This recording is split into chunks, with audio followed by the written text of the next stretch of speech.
Today's video is going to be pretty quick. I will just talk about the divergence between US indices, which remains extremely robust, and the weakness of European and peers and emerging markets. So first of all, if we start with a chart of the Russell 2000, as you can see, a very strong chart with an upside breakout in May above the upper part of a multi-month symmetrical triangle, and since then the Russell 2000 has continued to hit new highs.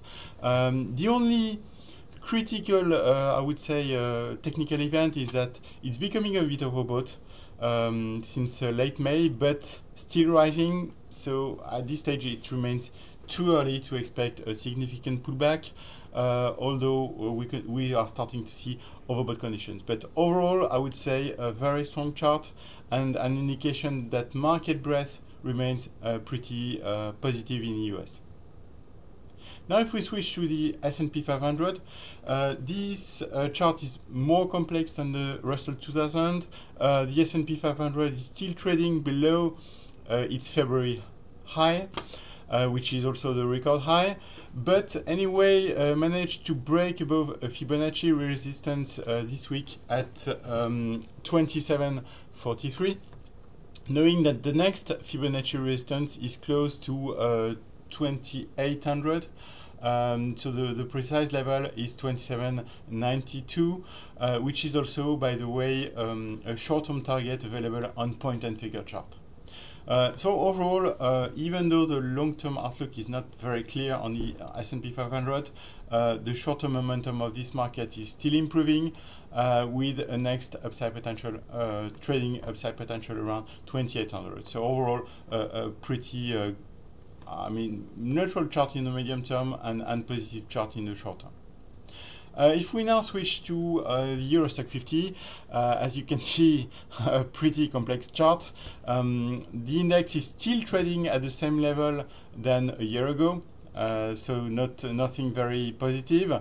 What is pretty disappointing is that we saw a very strong technical bounce in April-May, but this technical bounce was not confirmed.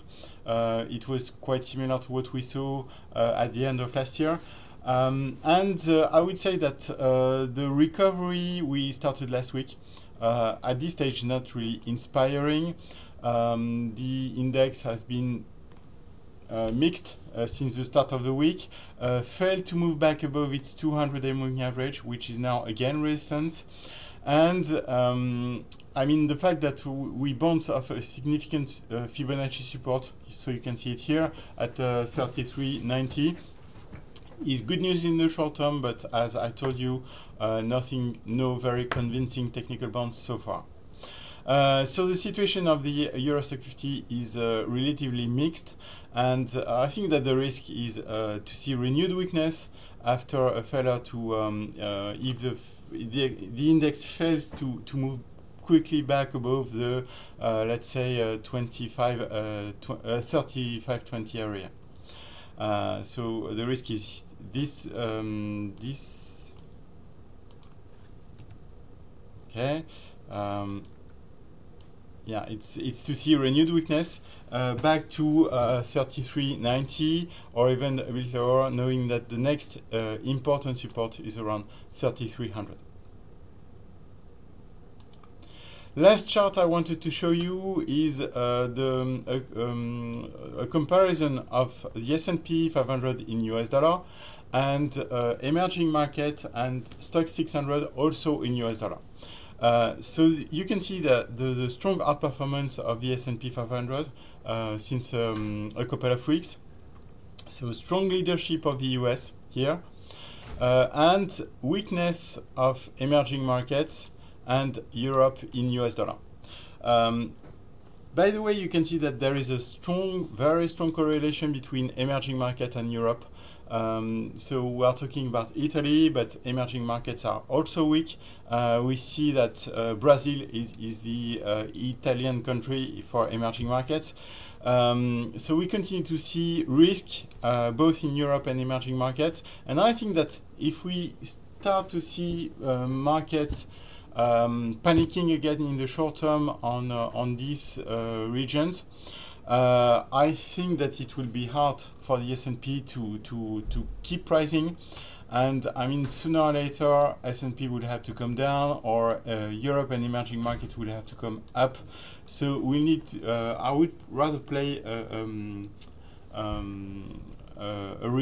reduction of the spread between the US and emerging/Europe. So what is more likely in the short term is that the S&P is becoming topish around 2800, and we start to see a pullback with renewed weakness in emerging market and Europe.